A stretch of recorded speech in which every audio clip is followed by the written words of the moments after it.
छोटे से ब्रेक के बाद एक बार फिर आपका स्वागत है न्यूज 24/7 तक। मैं हूं आपके साथ निशा नामदेव। आइए रुक करते इस वक्त की बड़ी खबर की ओर। जयवर्धन सिंह का बयान, हरदा हादसे मामले को लेकर बोले। कांग्रेस इस मामले को विधानसभा में प्राथमिकता से उठाएगी। पटाखा फैक्ट्री को जब प्रशासन ने उसकी मान्यता रद्द कर दी थी, इसके बावजूद बड़े अधिकारियों की मिलीभगत से फैक्ट्री संचालित हो रही है।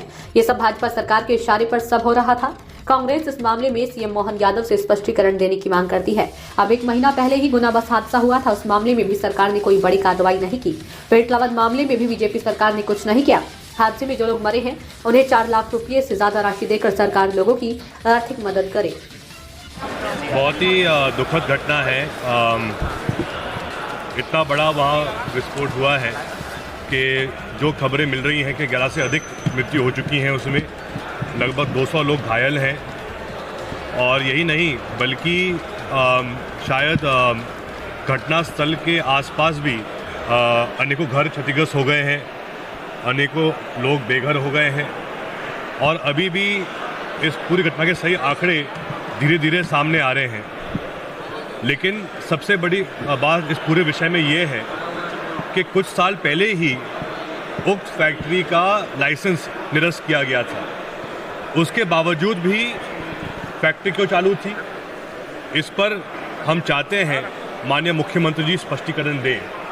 क्योंकि जहाँ तक हमें जानकारी मिली है कि शायद 2022 में भी एसडीएम द्वारा फैक्ट्री को निरस्त का जो भी लाइसेंस निरस्त करने के लिए आदेश दिया गया था, उसके बावजूद पिछले 1.5-2 साल से फैक्ट्री संचालित थी।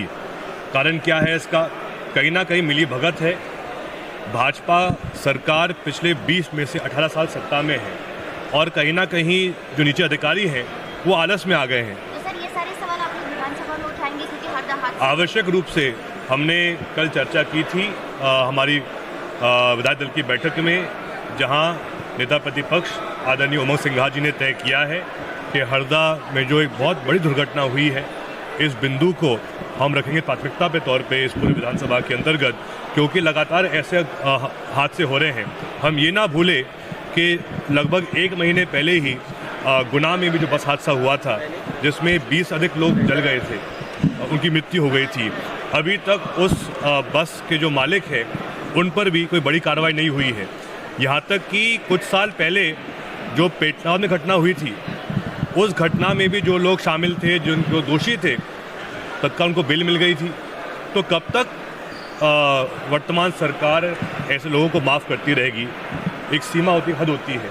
अब हर हद पार हो चुकी है और हम चाहते हैं कहीं ना कहीं स्वयं सीएम साहब इसमें जिम्मेदारी लें और कुछ कड़ी कार्रवाई करें। इसमें एनजीटी ने भी कहा है कि 15 लाख रुपए हर मृतक को मिलने चाहिए हैं, लेकिन अभी तक शायद मुझे जानकारी नहीं है कि क्या घोषणा सीएम साहब ने की है। 4 लाख रुपए की आर्थिक सिर्फ 4 लाख, जबकि एनजीटी कह रहा है 15 लाख। तो हम चाहते हैं कि सीएम साहब थोड़ी और भी संवेदना दिखाएं, सहानुभूति दिखाएं, क्योंकि जो उनने घोषणा की है पर्याप्त नहीं है। कम से कम जो एनजीटी ने आदेश दिए हैं उसका पालन किया जाए।